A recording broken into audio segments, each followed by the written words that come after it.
cartons, she had me reading newspapers and milk cartons and everything you could find that would be had words on it, and so Hopefully you never saw your picture on there. no, no, I did not. And that in high school, I started working for our local newspaper, our weekly newspaper, and then from there went to the daily newspaper in Marshall, Minnesota, and I went to college in Marshall as well at Southwest Minnesota State. And I also worked at newspapers in Wilmer, Minnesota, the Argus Leader in Sioux Falls, and the La Crosse Tribune. But most of my career was in Marshall. I was the sports editor, then the editor for a long time. And and actually that's one of the things that informs my poetry is journalism. I was a journalist for 29 years, and I learned, to write accessibly and to write short sentences. I used to have a thing called the grandmother rule. If my grandmother couldn't understand what was being written in the paper, I didn't want it in the paper, and so it had to be clear and concise and short sentences, just very plain words, plain spoken words. But that didn't mean you couldn't say something, and yet make it, but you wanted to make it understandable. And so that's one of the first things I brought over to my poetry. And then I was fortunate when I went to Southwest.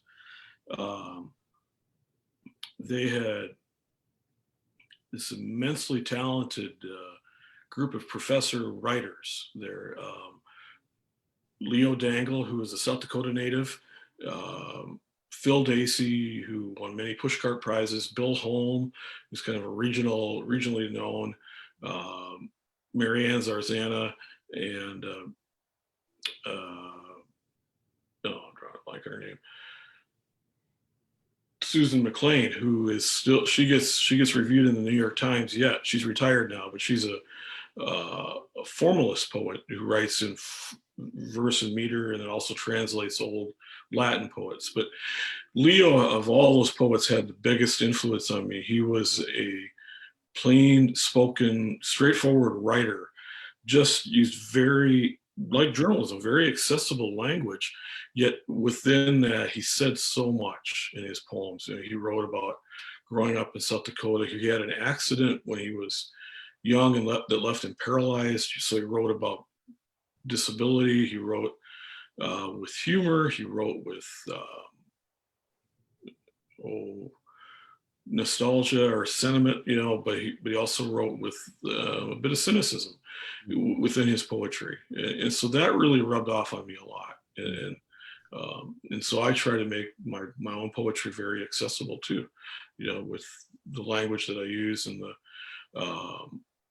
the style that I use. I don't write formal verse at all, or whenever I try to, it comes out so comedic that it makes no sense. It's like, oh, this is, I just laugh at myself because it gets sing-songy when I write in verse. So I write free verse, and I go more for the emotional payoff in the poem, where I'm trying to say something and trying to move readers either through humor or anger or through sorrow or through just making them sit and think about something for a while. And I usually have a punchline or something at the end of the poem that lingers in your brain a little bit, And so that's kind of how my whole life is shaped where I'm at with it as a poet, I guess. But and we live in Sioux Falls now too. I moved here about a year and a half ago from Iowa. Back from Minnesota. We lived in Iowa for a while and then moved back to Minnesota. And then my wife got a job in Sioux Falls, and we came here. Well, we're going to be exploring that whole concept of accessibility. That's kind of the focus of what we'll be talking about today. So I'd like our other participants to start thinking about, some of these things and what makes poetry accessible to you. Because we want to have a conversation as opposed to just a dialogue between Dana and I, because we've talked a few times, and so we kind of know what each other thinks. So it's really about getting your thoughts into this mix. But Dana, I want to go back to a couple of things you said. One of the things you talked about having your grandmother rule. Yeah. And it's interesting that Einstein had a similar rule with scientific writing. And he said, if your grandma, if you can't explain it to your grandma, you probably don't understand it. Yes. Yeah. So because it's like you have to get down to the granular level. You may have this superficial idea about it. And what I find that happens in poetry along those same lines is that often people they learn to write in this formalist style. Iambic pentameter is probably the most common one known. And a lot of times I find when I'm helping people to get started in writing and they think that's what poetry is, and only that, they try to squeeze ideas into something that rhymes and something that has meter, and in the process lose the thought. Oh, and so yeah. they have to go find an alternative word that means the same thing. And so the meaning is there, but it's obscure because the word is obscure. Have you found anything similar to that? Yeah. When I have tried to write formalist poetry, I have done that. I've had to reach for weird or just, very archaic words to make it, to make the end rhymes work, and I give up. And I do find that when I read some formalist poets, that they do the same thing. They might be very good at the overall, but some of their rhymes, I think that end up being nonsensical. Yeah. And so then I just stop reading their work, and so I do find the same thing. Susan MacLean is one who she writes in different, from villanelles to sonnets to different types of formalist poetry. And hers, she often deliberately goes for humor or, like a gag line. And so it works for her to use maybe a little bit different wording or maybe put a sentence in backward to get the rhyme, but she's one of the rare ones that I've read that I like to do that. Most of the time I gravitate toward free verse writers because I'm looking more for the meaning of the poem rather than how clever somebody can be with their word choice. Let's go dig a little deeper into what you try to accomplish with poetry.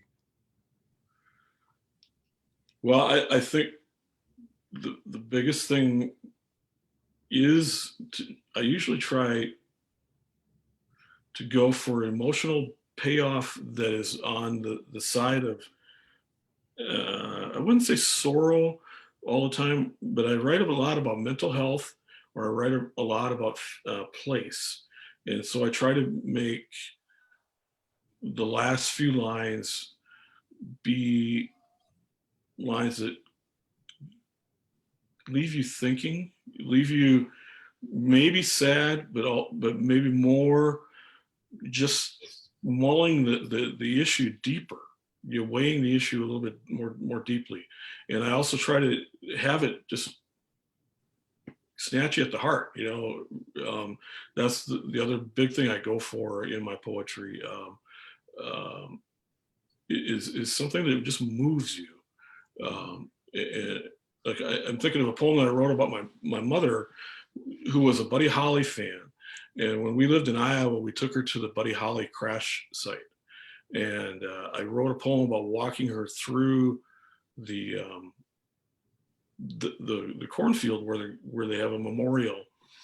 And then I ended it by bringing us back to the side of the road where there's a giant pair of Buddy Holly glasses made out of like sheet metal.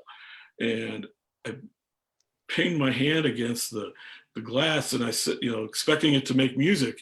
And all it did was just made a sound in the Iowa air at the place where men died. I leave it kind of neutral, saying that this is still the place where the crash happened, and let the writing about my mom and her reactions build up to that point, so it's very, again, it's almost like journalism in the description of mom's reaction out there. She ends up wondering mostly about his widow, about Buddy Holly's widow, and so I write about that. And she goes, she was so young, and now she's be in her 80s, and she was pregnant and all this. And all mom can think about is that Buddy Holly's wife was young, and so I write about this stuff, and then again lead up to the very ending where I take my mom out of the poem and just leave it with this sense of, this is still the place where people died,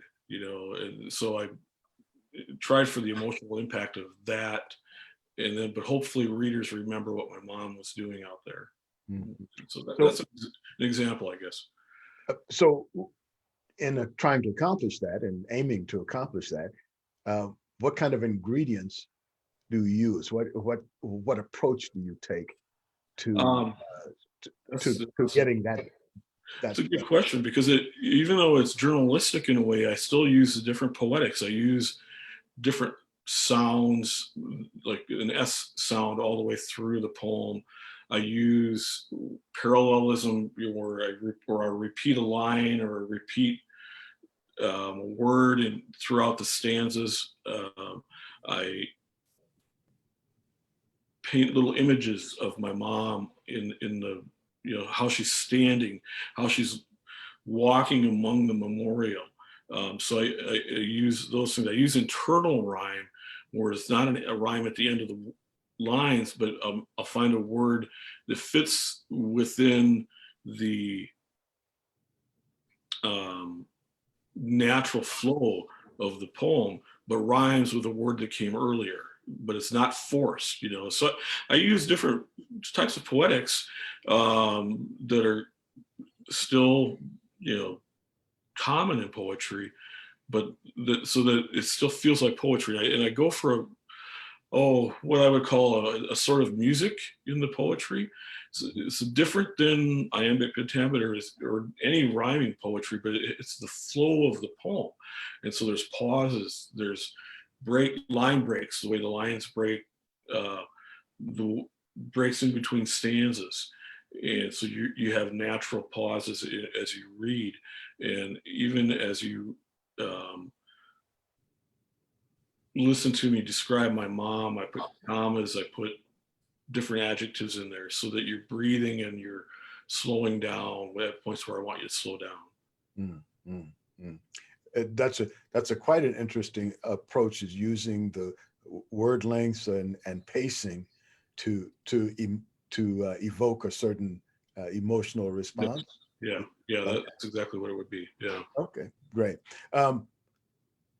You finished a poem. Let's say you finished a poem and you're looking at it or reading it. How do you determine if it's successful? You've accomplished? You should see my trash file.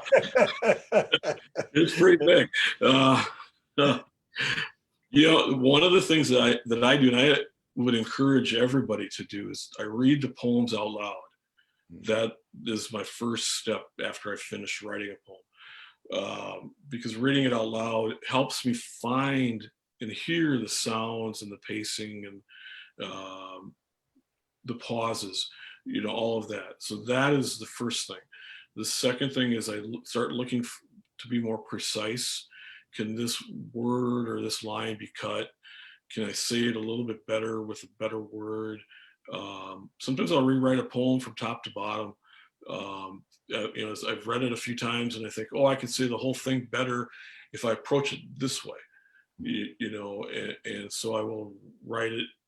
I end up with 7-8 drafts of a poem, if not more, but as I revise the poem, I look for those exact things that I was just talking about, whether they are ingredients in the poem or not. The phrasing, the rhythm of the poem, the does the point linger? You know, I mean, I might try to write a poem about a certain subject and totally miss the mark on it, you know, and as I read it and reread it, it's like, no, this isn't what I wanted to say at all. And then I'll just scrap it. And then I will definitely start over if I want to keep pursuing that subject. So at the end, that's what I look for. Is, does it have that emotional payoff that I was trying to get from the outset? You know, and if it doesn't, then I keep working on trying to find that. Sometimes I have a poem that's getting published, coming out here this spring, where I cut the last 3 lines off the poem because the ending was really at a different point in the poem. And somebody pointed it out. I said, hey, maybe you should think about that. And I go, oh, you know, maybe I should. And then I read it and reread it, and it was true. It ended higher. Yeah. But one of the things I noticed is that when I write a poem, let's say, and I have a certain cadence or a certain kind of place where pauses are interjected, inflection and stuff like that. And then when other people read my poems, they have a different interpretation. So, you know, when I'm reflecting on that, I'm wondering, how do you have like a particular technique that you hope will get the reader to come at least closer to what you had in mind? Well, you know, there's 2 parts to that. I think one is, I think, in the word choice, you know, by trying to write it as accessibly as I can, so there's no doubt about what I'm trying to say. You know, no doubt about the meaning. That's my first goal. You know, is I want to write this as plain spokenly as I can, and let the meaning come in what I'm saying. You know, and so that readers don't have to go to a dictionary. They don't have to sit and go, oh, that word's got like 6 different meanings. Which one does he mean? You know, I want readers to get the meaning of the poem. And I think a lot of writers do that. You know, I mean, to be accessible is the whole point. Otherwise, you're losing readers, or you're writing just for academics or whatever. And you want readers to read it. So that's part of it. But the other part, I think, is readers bring their own experiences, their own emotions or opinions to the poem. So you can't control that part of it. Readers are going to see what they want to see in a poem.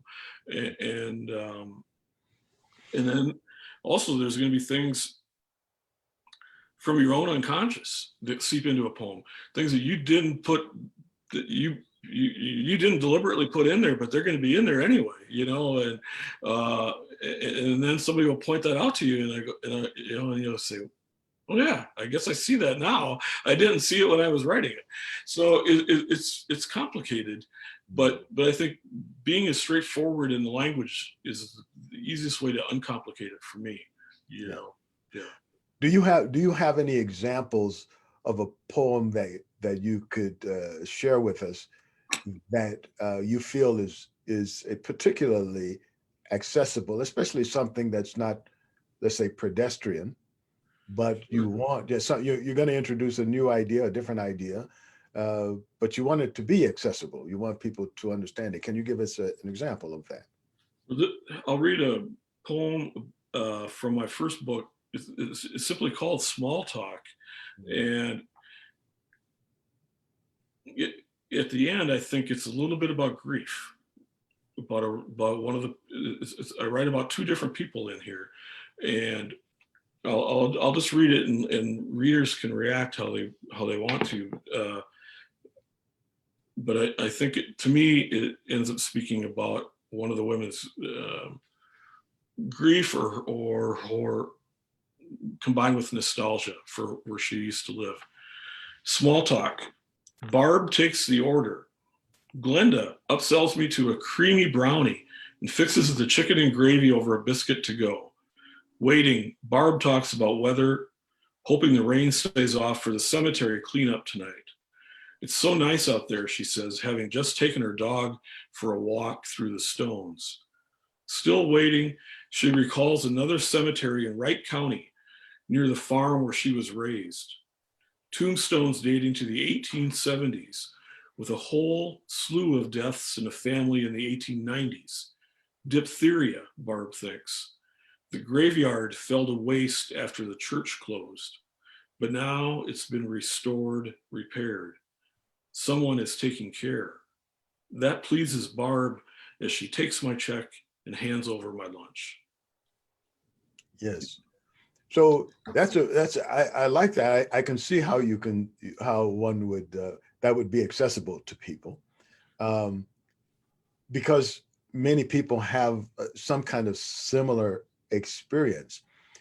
Do you by chance have a poem that is, let's say, not something like going to the lunch counter or something like that, but a rather new idea, or you might think would be new idea to most people, a perspective that isn't commonly shared, but through a poem and the way you write it, you made it accessible to them, which was not before because they hadn't thought about that. Do you have Yeah, an? I have a poem, I guess, kind of like that, Okay. where we used to live in Cottonwood, Minnesota, when I was working at the newspaper in Marshall. In 2008, there was a bus crash, school bus crash that killed 4 students and injured 13 more. And I wrote some poems about that. We knew all the families involved. And this poem is also about my own empathy in general. And so I guess the new concept would be empathy, and how it's in introducing it, and how I guess how people react to the grief of others. So I'll just read it. It's just called Empathy. I was warned to be careful, to not open up too much, but it is what I am, what I do. Take on things, emotions, absorb the impact of life on others. We were talking about the bus crash, and I was asked the big metaphor. Do you see yourself as one of the students, or one of the parents, or both? Have you been able to draw the line, keep some space, or can you not help yourself? God knows now I can't. I drown as if falling in a vat of molasses, slow sucking its way through my chest and pores. Some people can create distance, but when it is what you do, you willingly narrow the gap. You find the shoes, you hold a hand, and you make yourself understand. Not just the shock, but the hurt. You lay awake nights, synthesizing what the parents feel as they wait in hospitals, what the children feel as they thumb their broken bones. Because it is what you do, you absorb the loss deeply, so that you might help others understand. Others who want to cannot go as deep. It works, but it hurts too. That's why I'm here on leave in my own bruised mind. I wanted to tell you all, but in the telling, there was taking too. Yeah, very nice. Very nice. Well, I want to open it up to our other participants, and that's sharing the space with us.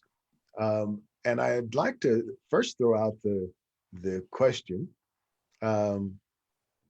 what makes poetry accessible to you? Or maybe before that, is poetry accessible to you? Do you feel that it's accessible to you?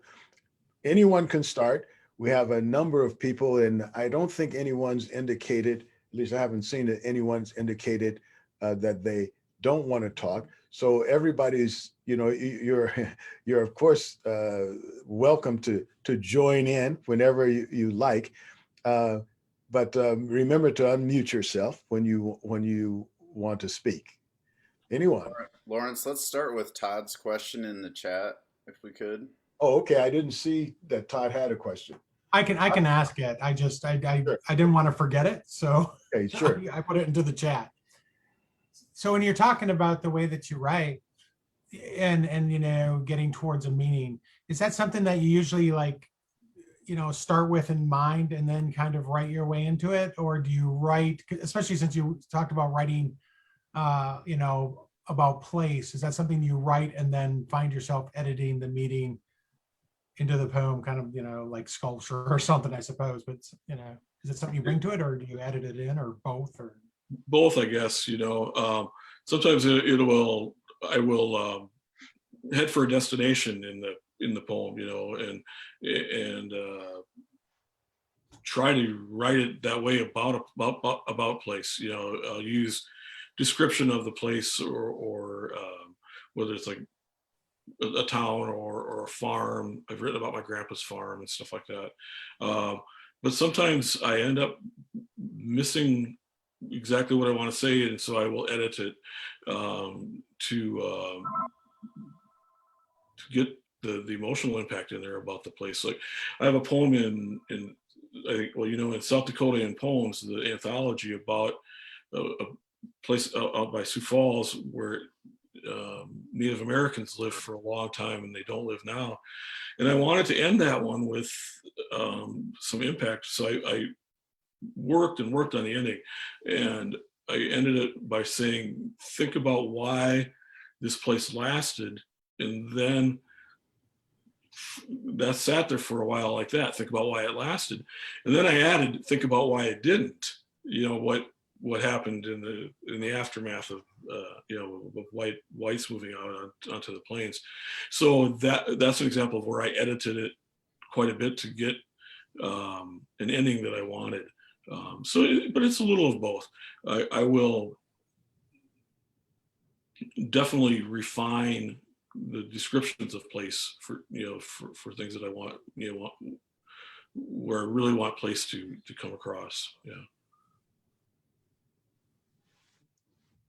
Does that work for you, Todd? Yeah, absolutely. There is one other small question I want to ask, being a ex-journalist myself is, Yes. so, when working in journalism, one of the, the key things, you find as a young journalist in particular, but as you go through, is there's always a sense of trying to maintain distance, as for the objectivity and to, for style, and kind of allowing the readers. But in poetry, there's a need to not have distance. Yes. Yeah. How do you deal with that distance as far as a writer, and the difference, because you're still talking about the same thing using simple descriptions, but one, you're really trying to make people feel or see a point of view that you have, versus a completely open one like journalism would ask for?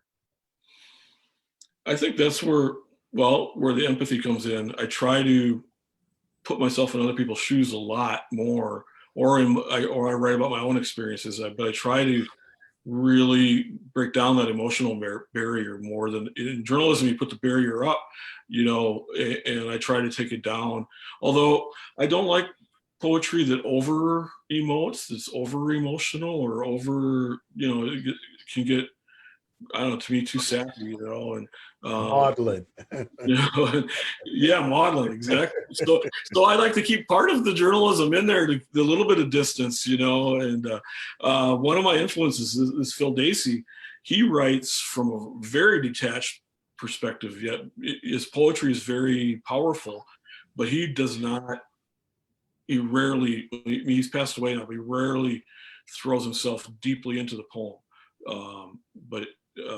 So I think that there's, you got to have a little bit of distance to avoid that maudlinism, if maudlinism is a word, I don't know.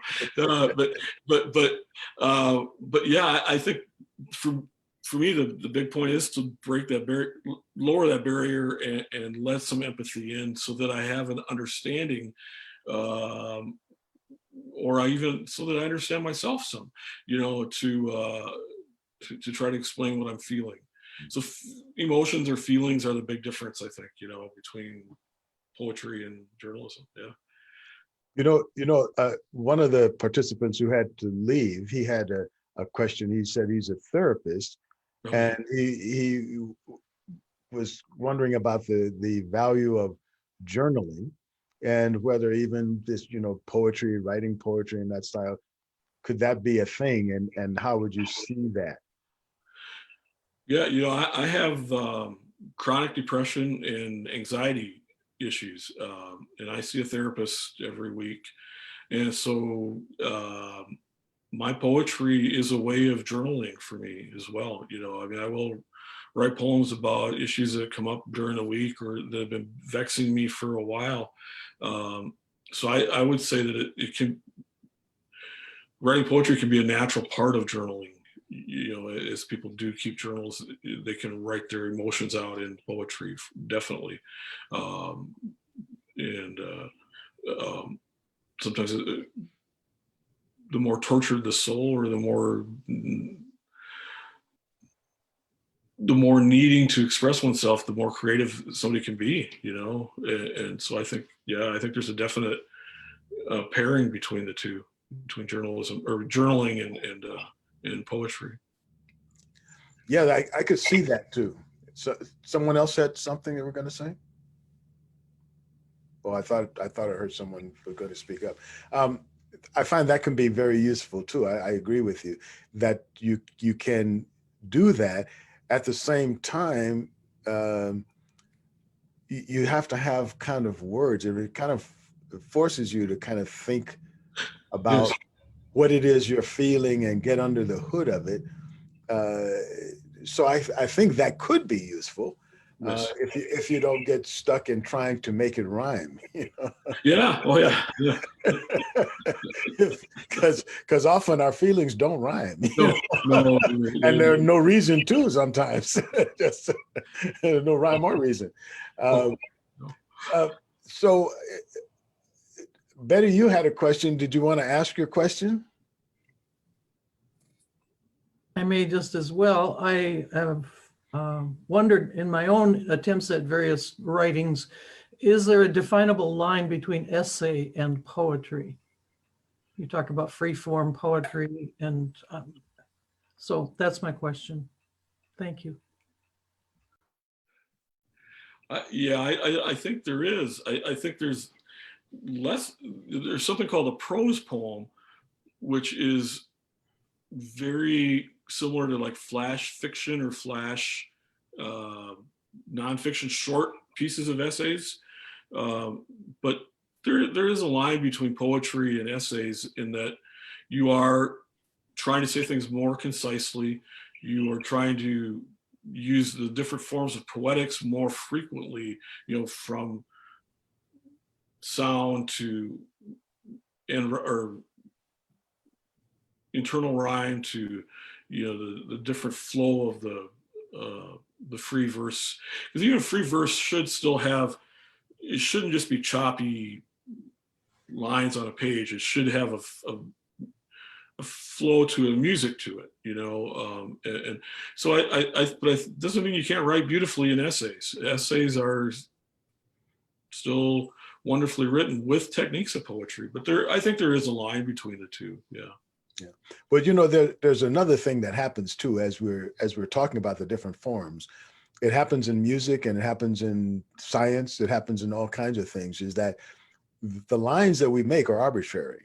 Yes. You know? It's kind of like light, you know, we'll say red, green, blue, and yellow, but actually those are not individual colors. They are somewhere in a graduated scale, you know, and where we draw that line is arbitrary. Yes. You know, and different in different cultures, and even to different people.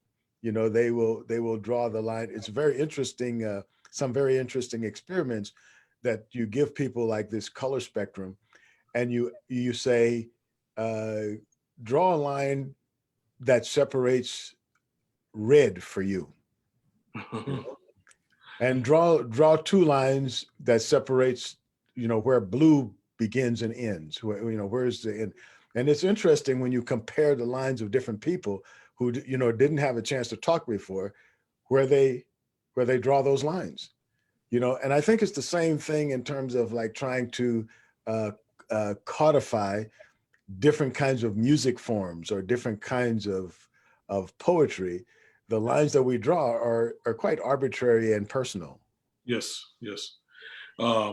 You know, one of my favorite authors is Hemingway, and there was just a documentary on him on PBS, and a lot of his short stories. What's the pardon? Oh, a lot of his short stories feel like poetry. You know, he's so precise in the word choice and and line breaks and short sentences. And so you're exactly right, Lawrence. It is where you draw that line, you know. And yet when Hemingway tried to write verse, when he tried to write, he would try to write metered verse. It was awful. He could not write it for anything, and no one ever published any of his poetry, you know. And yet, but when he would, you know, his short stories especially are like, to me, like poetry. That's right. They are very poetic in the way he explains, he describes characters, and the way he has characters describe themselves, really. Yes. Yeah. The way they communicate, it's quite poetic, you know. And if someone were to like break it into lines and sell that as poetry, you know, just like break out something, it probably would, he could probably sell poetry books.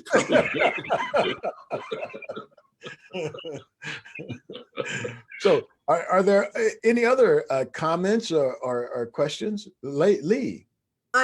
I like this conversation of comparing it.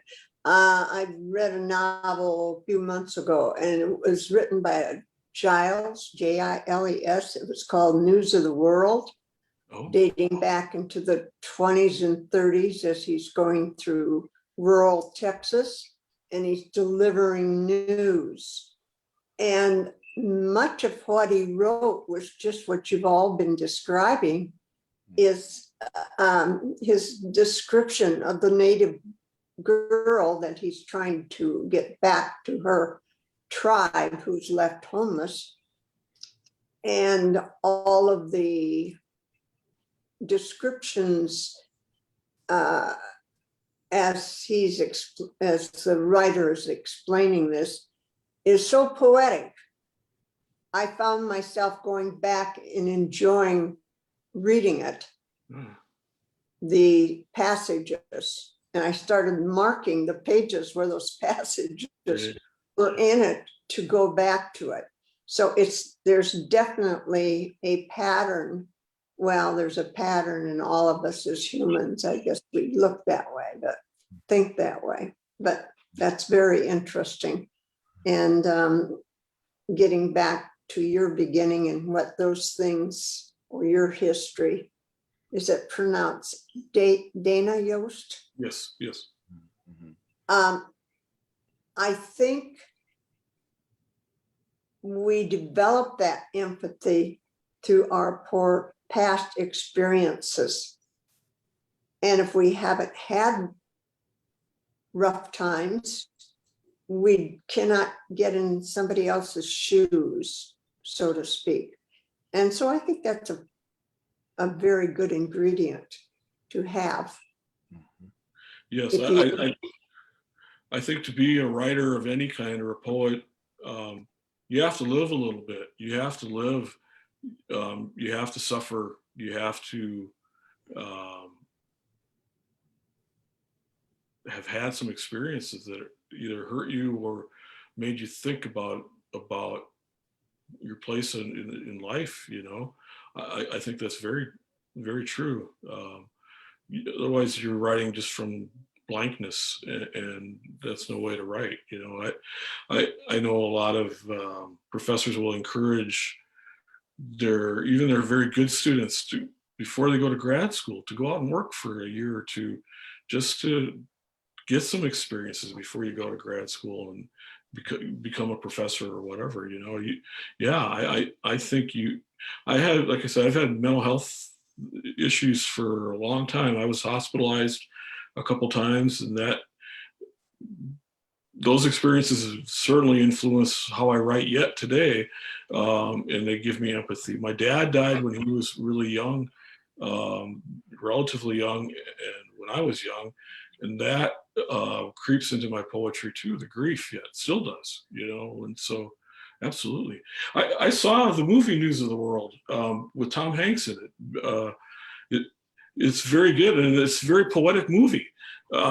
It's the setting has changed a little bit from the book, but there's long periods of silence in there to allow you to think about what's going on. you know, which is very poetic, you know, and Tom Hanks does a good job of bringing that across. And then when he goes to towns and reads the newspapers, the whole town turns out. So people are just starving to be read to, just like hopefully they are yet today, you know. And yeah, it's just really a great movie. I'll have to read the book, you know. Anyone else have some questions or comments?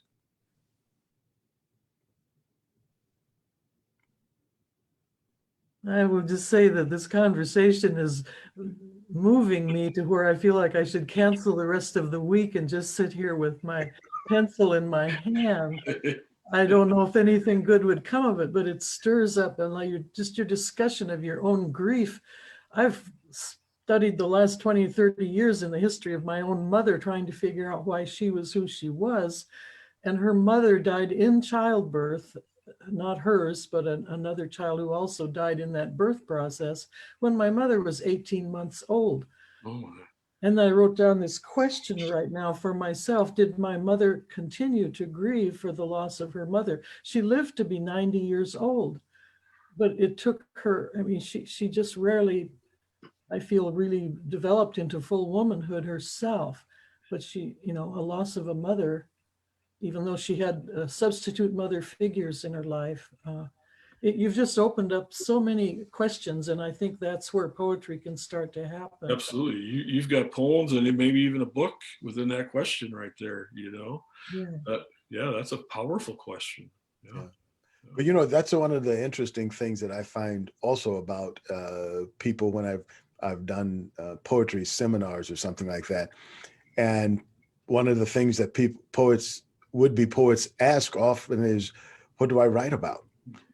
To which my answer is, if there's nothing for you to write about, there's no reason to write. You know, go out and get a story. If you don't have a story, go live a story. But I'm going to bet that you have a story. It's just that you haven't, for whatever reason, you haven't reflected on that story. Yeah. You know, there are things around you, even peeling paint, in which there's a story. The question is, how about your powers of observation? Yes.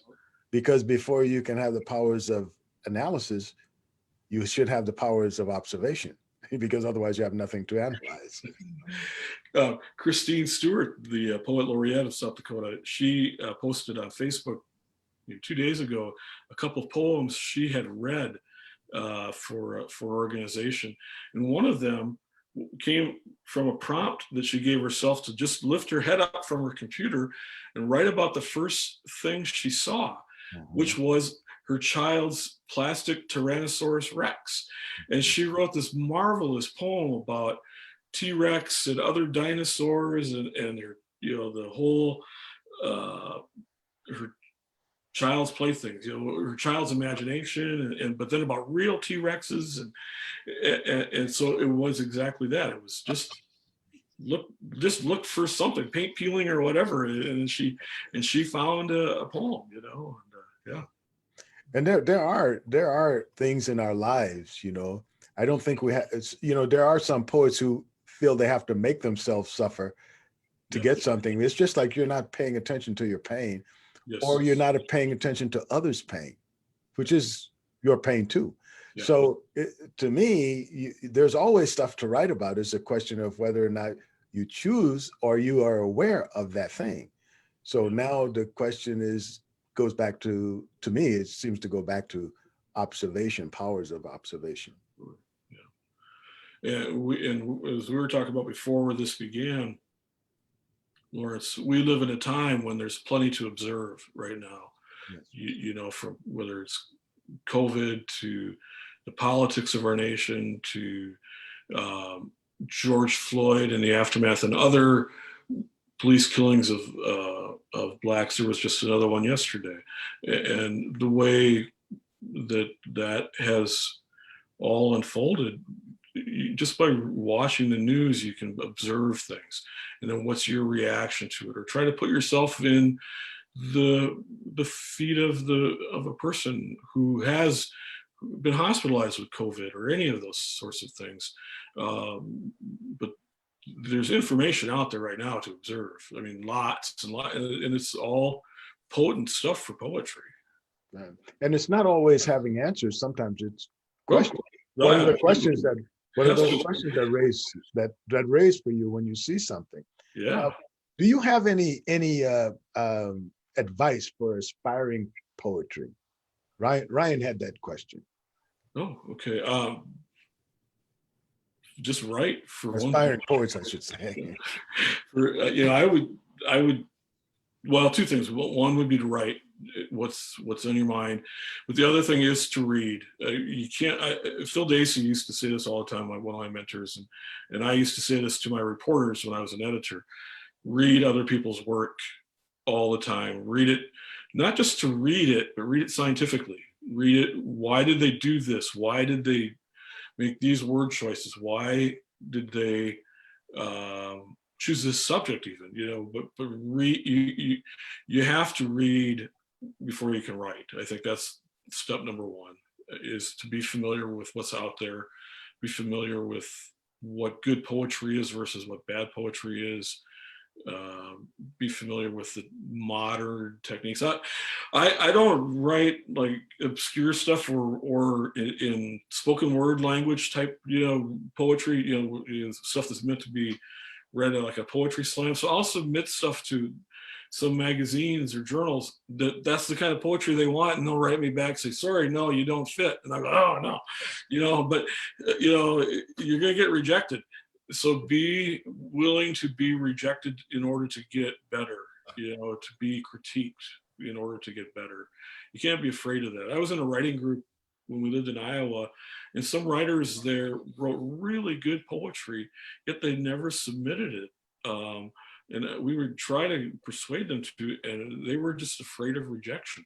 And it's like, no, you got to go through that process, and it might make your poetry stronger, or you'll find a place that wants your poetry, that likes it. So I guess in a nutshell, those three things: write, read, and don't be afraid of rejection. Even when you just ask a friend to read your poetry, they may say, this doesn't work, but this works great, and take the feedback for what it is. Hopefully it's constructive. I know when I've gotten quite a few rejection letters, but none of them have ever made my nose bleed. No, exactly. Yeah. It's just you just say, okay, that person. And it's amazing when you go through. There's a book called The Experts Speak, and there's lots of examples in that book of people who have tried things and sent it to all of the relevant experts, who all turned them down, like Chicken Soup for the Soul, which was turned down by every major publisher. And now and the guy self-published it and went to be a bestseller. Then they all came back and said, hey, we'd like to publish that book. You can't really take the rejections. That's just that person's opinion on that day after they ate too much chili. Yes. You just never know where that opinion came from. Or if they read it in the morning, they like it. If they read it in the afternoon, they don't like it. So yeah, you can't take all that stuff all that serious, but you can learn from it, because if they just say, well, it doesn't fit our style, then that's not helpful. No. But if they say, hey, your past participle was out of place or something like that, then that's objective criticism. Or, those are the kind of things you can work with. But if they just reject it, then submit it to somebody else. Exactly. Yeah. I've done that. I'll submit a poem 4 or 5 times, 6, 7 times, and it might get accepted on the 7th try. It is depends on the mood of the editor sometimes. I've actually had people reject writing from me, not necessarily a poem. They've rejected writing, and then 6 months later they call me. They'll call me or write me back, say, hey, that thing you is that still available? They changed their mind, so anyone else, we're coming up on our time now. If there's are there any other questions or comments, experiences that people have had with poetry? We have a poet with us that you can share those ideas with. Anybody? All else fails, one of my greatest enjoyments of poetry comes in hearing a poet read their own poem. So if you have to fill the space a little, that'd be my suggestion. Sure, I can read another poem. Let me grab, I'm going to open this box up here real quickly.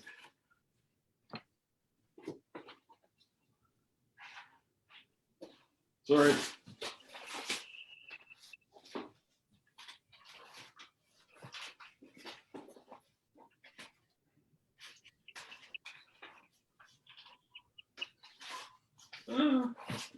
Dun, dun, dun, dun, Yeah. dun, dun, dun. Sorry about that. Dun, dun, dun, dun, dun, dun. We're in the process of moving, so I've got all my books backed up. This is a poem that I really like. Now I got to try to find it in here.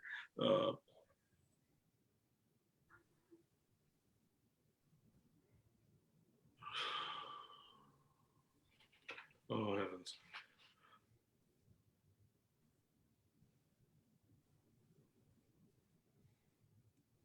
No, I'm not going to be able to find it.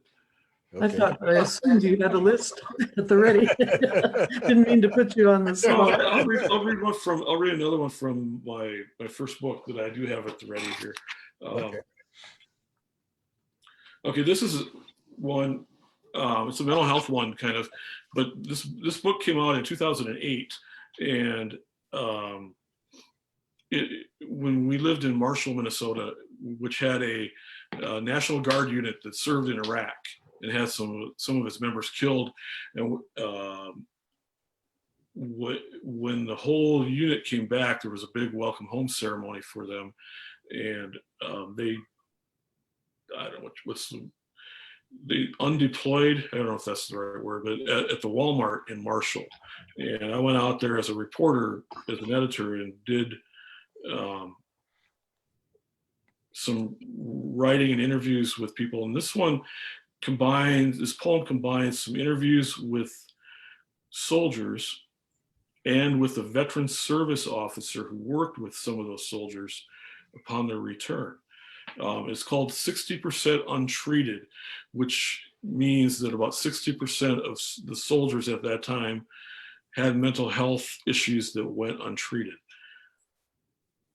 One has a scar under his chin, bitten by shrapnel when a suicide bomber swerved across 2 Baghdad lanes and blasted his Hummer. Another said a prayer, then dreamed of pouring gasoline over himself, confessing it to a VSO. Another drank his way to death by cop along I-94. On the news today, the Pentagon confessed that 60% of all returning troops with PTSD don't seek treatment for fear of stigma and a blot on security clearance. I met with a sergeant inside the old Walmart, converted for reintegration after the local unit came home. Buzz cut and callous palmed, he gripped my hand. He gripped hard when he shook my hand. So it kind of merges all of the things together. Thanks. Thank you. That was great, man. I mean, the word bitten there, just right from the start, just bam, you're there. I mean, that's nice. That's great. Right. Thank you. Excellent. Well, this has been a very interesting discussion and a very nice way to cap it off. Thanks, Betty, for that inquiry.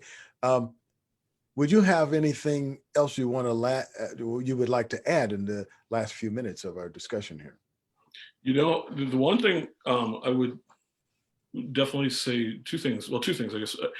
Before we met, I talked with a couple of other poets about accessibility. And one of them said that it always bears rewards that to read poetry, read a poem more than once. The more you read it, the more meaning you find in it. It still has to be accessible. The language has to be accessible, but a writer, an author might have put in something in a metaphor, even in a basic metaphor, something that you might have missed the first time through, or something that lingers might come out more at you the second or third time you read it. So try to always read a poem more than once. That's one thing. And then the other is something I mentioned already, but is to read poetry out loud. Read it for the sound and for the feeling of it. It's always, to me, rewarding to read poetry out loud. My work, to fix my work, I read it out loud, but I read other poetry out loud too. I was reading some poems from the New Yorker before we went online, and those are challenging poems. They have weird line breaks in them, the ones that I read.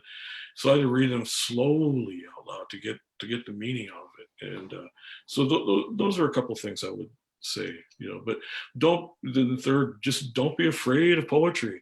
It's not going to kill you to read poetry. It's enjoyable. You learn from it. It is like music. It's like listening to songs. So don't be shy. Don't be chased off by the fact that it's a poem. It can read as well, if not better or more easily than nonfiction or an essay or whatever. I think, to me, don't be afraid of it. It will not scare you. Yeah. Well, it's been real. Thank you very much, Dana, for sharing this time with us and sharing your thoughts and sharing your poetry. I'm sure that everyone has gotten or had at least the opportunity to get something valuable from this discussion, because I think you brought out some very interesting and important points in this discussion. Well, that sort of wraps it up for this week, folks. We hope to see you back next week, same time, same station. And what's our subject next week, Ryan? Productive conversations related to just kind of the things that fly around these days with social media and politics and everything like that. Lawrence is gonna give a how-to on how to have productive conversations with somebody who may not follow all the rules of engagement that you think would be helpful. We're going to try. It's getting more challenging lately. Oh, heck yeah. If people want to be hitting each other over the head and my foot hurts too, and my grandma's hurt before yours hurt, but did she fart? Yeah, I'm gonna be there. Okay, well, we'll see you all next week, same station, same time, and have a good one. Goodbye. Thank you. Thank Thank you. you.